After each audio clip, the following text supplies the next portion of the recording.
안녕하세요. 책리는 미주입니다. 오늘 소개할 책은 의사가 가족에게만 권하는 것, 호조 모토하루 지음, 서태호 옮김, 출판사 아침사과. 지은이 호조 모토하루, 주식회사 셀뱅크 대표이사이자 RD 클리닉 고문, 도카이대학 의학부 강사, 형성외과의 의학박사이다. 1964년 나가노현 출생, 1991년 히로시카 대학 의학부 졸업, 신슈대학 의학부 부속 병원에서 근무했으며 펜실베니아 대학 의학부에서 배양 피부를 연구했다. 귀국 후에도 도카이 대학 의학부에서 배양 피부를 연구하면서 화상 치료에 몰두했다. 2004년 세포 보강과 재생 의료기술을 지원하는 주식회사 셀뱅크를 설립했고 2005년 RD 클리닉을 설립할 즈음 배양 피부의 특허를 공개했다. 저서로는 놀랄만큼 iPS 세포를 알 수 있는 책 등이 있다. 차례 생활습관 2장 체질, 3장 반드시 고쳐야 하는 병, 4장 평생 안고 가야 하는 병, 5장 암, 6장 약, 7장 건강검진 병원. 시작하며 선택권은 의사가 아니라 당신에게 있어야 한다. 저는 2014년 의사가 가족에게만 권하지 않는 것을 저술하면서 일반인이 병원에 가면 80% 사람은 이득을 보지만 20%는 손해를 본다고 이야기했습니다. 많은 환자들이 표준치료를 받고 있기 때문입니다. 표준치료란 근거의학 중심 의학을 기반에 두고 당뇨병, 고혈압, 심장병, 신장병 등의 질병에 대해 전문의들을 모인 학회에서 제시한 치료 가이드라인에 따르는 치료법입니다. 대략 80% 이상의 환자에게 효과가 있다고 알려져 있습니다. 예를 들어 암 치료의 경우 일본 암학회 등이 정한 가이드라인에 따른 수술법, 항암제 치료, 방사선 치료 등의 치료법이 획일적으로 선택되고 있습니다. 저는 현재 의사로서 임상 현장에서 활동하고 있고 동시에 2004년에 창업한 재생의료사업 경영자로 근무하고 있습니다. 이 책에 두 가지 활동을 하면서 느낀 생생한 속내를 담아보려고 합니다. 1장 생활습관. 가족이 감기에 걸렸다면 예전부터 감기에 걸려 열이 날 때는 샤워나 목욕을 피해야 한다고 알려져 있지만 의학적인 근거는 없습니다. 몸에 부담을 주는 장시간의 목욕은 피해야겠지만 적당한 목욕은 괜찮습니다. 독감 예방접종은 반드시 받아야 하는가? 독감 예방접종은 앞서 얘기한 인플루엔자 바이러스에 대한 항체를 만들기 위해 독성을 제거한 바이러스를 피하 주사로 접종하는 것입니다. 그런데 실제로 유행하고 있는 인플루엔자 바이러스와 백신의 종류가 일치하지 않으면 거의 효과가 없습니다. 그런 이유로 예방접종의 효과가 20에서 30%밖에 되지 않으니 접종을 받아도 의미가 없다고 생각해 예방접종을 받지 않는 사람들도 많습니다. 하지만 저는 가능하면 예방접종을 받는 편이 좋다고 생각합니다.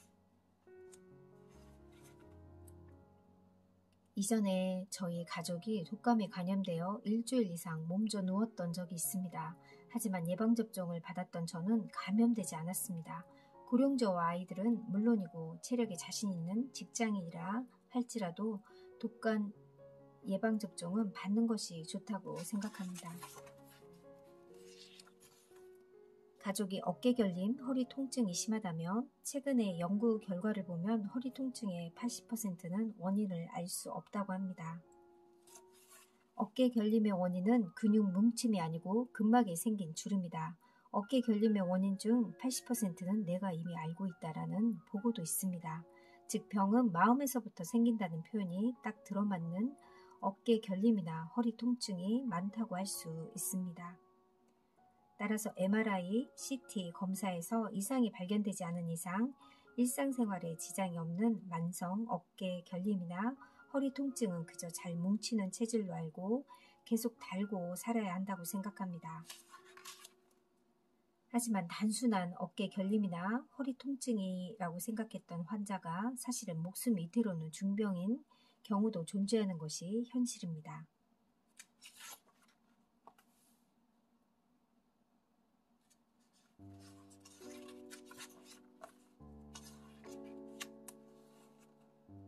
수면 장애에 관한 책에는 침실 환경을 제대로 갖춰놓기, 잠들기까지의 루틴을 정하기, 스트레스 줄이기, 기상했을 때 반드시 아침 햇볕 쬐기 등이 적혀 있습니다. 이렇게 해도 잠을 잘 자지 못하는 경우는 우선 시판 중인 수면 유도제를 복용하는 것도 하나의 방법이 될지도 모릅니다. 수면 유도제는 누구나 손쉽게 구할 수 있기 때문에 별 생각 없이 복용하는 사람도 적지 않습니다. 하지만 처음에는 한 알로 잠들 수 있었던 사람이 머지않아 두 알, 세 알로 늘리지 않으면 잠들 수 없는 경우가 많이 있습니다. 이는 항히스타민제 의존증이라고 불리는 병증으로 매우 조심해야 합니다. 가족이 흡연을 하고 있다면 흡연자가 암에 걸리는 것은 어떻게 보면 자업자득이라고 할 수 있지만 담배를 피우지 않는 사람의 경우엔 다릅니다.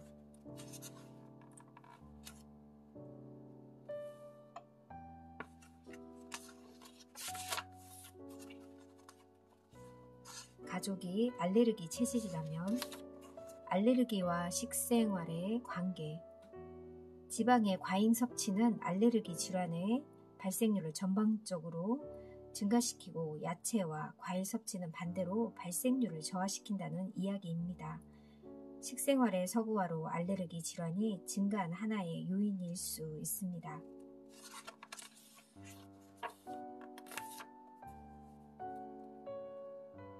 천식도 마찬가지여서 발작으로 사망하는 사람이 끊이지 않습니다. 알레르기가 있는 사람이라면 자신의 알레르겐을 정확히 알아야 확실히 관리해야 합니다. 가족이 고혈압이라면 사일런트 킬러, 침묵의 살인자라는 말을 알고 계십니까? 자각 증상이 없는 채 방치되고 모르는 사이에 진행되어 어느 날 갑자기 목숨이 이태로운 상태에 이르렀을 때에야 사태의 심각성을 깨닫게 되는 병이라는 의미입니다. 그 대표적인 병으로 고혈압이 있습니다. 일본인은 염분을 과도하게 섭취한다. 절인 음식에 간장을 뿌려서 먹는 식습관이 있다면 염분 과잉 섭취는 확실합니다. 일본 후생 노동성은 염분 줄이기 운동을 적극적으로 추진하면서 2015년 4월 1일부터 일본인의 1일 나트륨 목표치를 남성 8.0g, 여성 7.0g 미만, 기존에는 9.0, 여성은 7.5g 미만으로 새롭게 설정했습니다. 식사로 섭취한 염분은 체내에 들어가면 혈액 내에 흡수됩니다. 그리고 혈액 중에 염분 농도가 올라가면 인간의 신체는 원래의 상태로 되돌리기 위해 혈액 중의 수분을 증가시킵니다. 짜고 매운 음식을 먹으면 갈증이 생기는 것이 바로 그런 이유 때문입니다.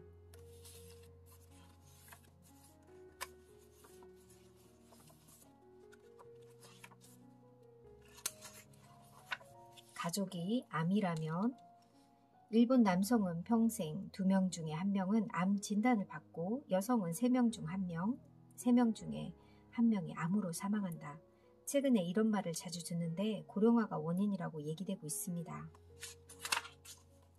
제 가족 중에 췌장암으로 악성도가 높은 암으로 단계가 많이 진행된 상태라면 굳이 치료받지 않는 방법도 있어라고 얘기할 것입니다. 암은 방치해 두어야 하는가? 최근 여러 가지 병과 관련해서 방치 치료라는 말을 자주 듣습니다. 암과는 싸우지 말라. 암은 방치해 두는 것이 가장 좋다. 항암제는 백해 무익이라고 터무니없는 주장을 하는 의사도 있습니다. 분명 갑상선 암이나 전립선 암 등은 진행이 느린 일부 암이면서 치료를 받지 않고 방치해 두는 것도 하나의 방법이겠지만 식도암, 위암, 대장암, 유방암 등 방치해두면 결과는 불을 본 듯 뻔합니다. 저는 앞에서 얘기한 것처럼 싸울 수 있는 암은 싸운다라는 입장입니다. 항암제에 대해서도 백혈병이나 악성 림프종 등에 대해서는 매우 효과적이라고 생각합니다. 따라서 독자 여러분이 운 나쁘게 암에 걸렸을 때에도 암의 악성도와 단계를 분석해서 싸울 수 있는 암이라면 전력을 다해서 대처했으면 합니다. 그러므로 고령자에게 암이 발견되었다고 해도 본인이 원하지 않는 이상 급하게 수술할 필요는 없습니다. 80세를 넘긴 저희 아버지가 암에 걸렸다고 해도 나이도 있고 하니 수술이나 항암제 치료는 필요 없어요 라고 얘기할 작정입니다. 물론 독자 여러분들이 가족이 암에 걸렸을 경우 마음을 다독여줄 필요는 있습니다. 왜냐하면 암 환자의 50%는 다양한 신체적, 정신적 고통과 치료에 동반되는 여러 문제로 고생하고 있기 때문입니다. 특히 우울, 선망, 적응, 장애가 암 환자의 3대 정신질환으로 알려져 있습니다. 암은 죽음을 예감하는 병이기에 환자에게 매우 심각한 스트레스를 줍니다.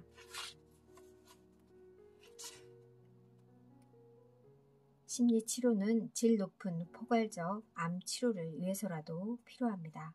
만약 가족이 불행히도 암에 걸렸다면 심리치료도 고려하시기 바랍니다. 가족이 진행암 상태라면 만약에 의사에게 최선을 다했지만 안타깝게도 더 이상의 치료 방법은 없습니다. 앞으로도 고통을 조절해가는 방향으로 생각해 봅시다라는 말을 듣는다면 환자들은 일시적으로 깊은 절망감에 빠져질 것입니다. 그러나 그 이후에는 통증 관리로 인해 아픔을 그다지 느끼지 않으면서 남은 생을 알차게 보낼 수도 있을 것입니다. 진행암은 죽음에 이르는 경우가 많습니다. 하지만 죽음에 이를 때까지의 기간을 어떻게 보낼 것인가 환자 본인이 결정해야 합니다. 좀 더 나은 여생을 보내는 도구로서 병원을 이용하는 것이 되어야 합니다. 그렇게 암에 대처하는 것을 추천합니다.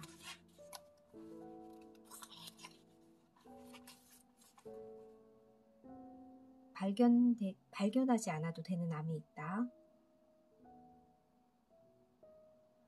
한편 갑상선암도 진단할 필요가 거의 없다고 해도 과언이 아닙니다. 미국에서는 평생 동안 갑상선암으로 사망하거나 전이될 위험도가 0.1%인 것에 비해 50에서 70세 성인을 부검했을 때 30에서 100%에서 갑상선암이 발견되었다라는 조사 결과도 있었습니다. 물론 암 가족력이 없는 사람이나 암 발생 위험이 적은 생활을 보내고 있는 사람에게 무리하게 검진을 권하지는 않습니다. 본인 스스로 의지로 검진을 받고 안타깝게도 암이 발견되어 있다고 해도 그 이후에 어떤 치료를 받을 것인가 또는 치료를 거부할 것인가에 대한 것도 스스로 선택해야 합니다.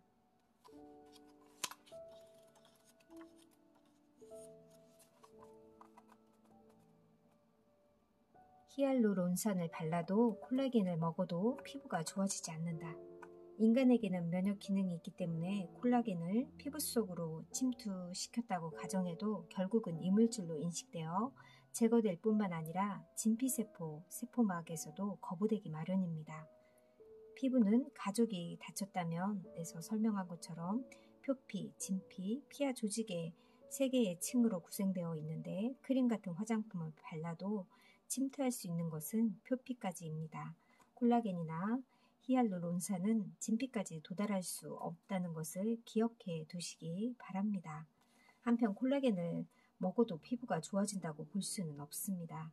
왜냐하면 앞에서 얘기한 것처럼 콜라겐은 아미노산의 결합체이므로 소화 과정에서 영양분으로 분해됩니다.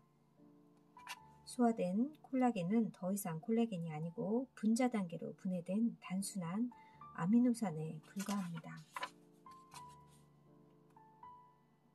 녹즙이 위험한 경우도 있다. 건강해지고 싶은 마음이 강한 일본인의 소위 국민영양 드링크라고 할 수 있겠습니다. 하지만 신장이나 갑상선에 이상이 있는 경우 건강을 위한 녹즙이 증상을 악화시키는 경우도 있으므로 주의해야 합니다. 건강검진 전날에 회식이 있다면 건강검진 받을 때 주의할 점, 아침을 먹고 검사를 받으면 이렇게 된다. 아침 식사에 함유된 중성 지방이나 당분이 빠르게 흡수되어 혈중 지방과 혈당치가 상승해서 검사 수치가 높아진다. 수분을 섭취하지 않고 소변 검사를 받으면 이렇게 된다. 소변색이 짙어진다. 수치는 소변 중에 수분, 염분, 요소 등의 수분 이외의 물질이 비효율을 산출한 요 비중이 높아진다.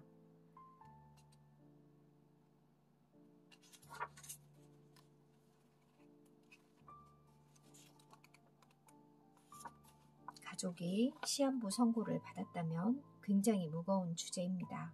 아마도 시한부 선고를 받는 병이라면 암일 가능성이 높으므로 5장에 가족이 암이라면 가족이 진행암 상태라면에서 설명했듯이 저라면 호스피스를 선택합니다. 하지만 가족이 삶의 마지막을 맞이하게 되었다면 역시나 호스피스를 권하겠지만 가족이 조금이라도 목숨을 연장하고 싶다고 하면 본인의 의사를 존중해서 병원에서 치료를 계속할지도 모릅니다. 가족들에게 통증을 덜어주기 위해서 모르핀을 투여할까요? 그런데 호흡이 억제되어서 사망하는 경우도 있습니다. 어떡할까요? 라고 물었지만 울기만 할 뿐 명확하게 대답하지 못했습니다. 그도 그럴 것이 죽어도 좋으니 투여해 주세요 라고는 절대 얘기할 수 없으니까요. 이럴 때 제 판단으로 모르핀을 투여해서 환자가 사망하게 된다면 의료소송에 휘말릴 가능성이 높습니다. 그렇게 고통으로 괴로워 뒹구는 환자와 가족, 의사 모두가 어찌할 바를 모르는 상태에서 환자는 하루 뒤에 임종했습니다. 이처럼 말기암 환자가 있는 병원에서도 모르핀 사용의 가부를 확실하게 정해놓지 않습니다. 그 때문에 발생하는 비극입니다. 설령 모르핀 투여 후 1시간 후에 사망한다고 해도 환자는 고통을 거의 느끼지 않고 편안하게 돌아가신다고 볼 수 있습니다. 인생을 마무리하는 법. 이 책이 제일 마지막에 제가 시한부 선고를 받게 된다면 이렇게 할 것인가를 생각해 보려고 합니다. 의학을 공부한 사람이라면 모두가 알고 있는 스위스의 정신과 의사 엘리자베스 퀴블러 로스, 죽음을 받아들이는 과정, 말기 환자가 죽음을 받아들이기까지의 과정을 5단계라고 합니다. 부정, 분노, 거래, 우울, 수용. 저도 마찬가지로 시한부 선고를 받게 되면 처음에는 분명 놀라서 어쩔 줄 몰라 할 것입니다. 게다가 의사로서 고통 속에 살다가 죽어가는 암 환자를 수없이 봐왔던 경험으로 그런 모습으로 죽는 것은 딱 질색이라면서 분노와 공포에 휩싸일 것입니다. 지금까지 몇 번이나 이야기했지만 시한부 선고를 받게 되면 호스피스에 들어가 통증을 조절하면서 마지막까지 일을 하고 싶습니다.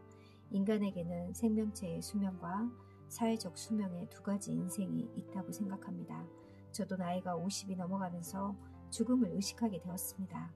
만약 목숨이 다하는 날이 정해져 있다면 이 두 가지의 인생에 제 스스로 결말을 짓고 마지막 순간을 맞이하고 싶습니다. 의사가 가족에게만 권하는 것, 선택은 의사가 아니라 당신에게 있어야 한다. 의사로서 경영자로서 느낀 생생한 속내가 이 책 속에 담겨 있습니다. 50이 가까이 되다 보니 제가 만약에 병에 걸린다면 어떤 판단을 하는 게 현명할까 하는 마음으로 읽어보았습니다. 미리 한 번쯤 이런 책을 읽어보고 건강에 대해서 생각하고 내가 만약에 암에 걸린다면 어떻게 하는 게 좋을까 하는 그런 생각도 해보는 시간도 갖게 되었습니다.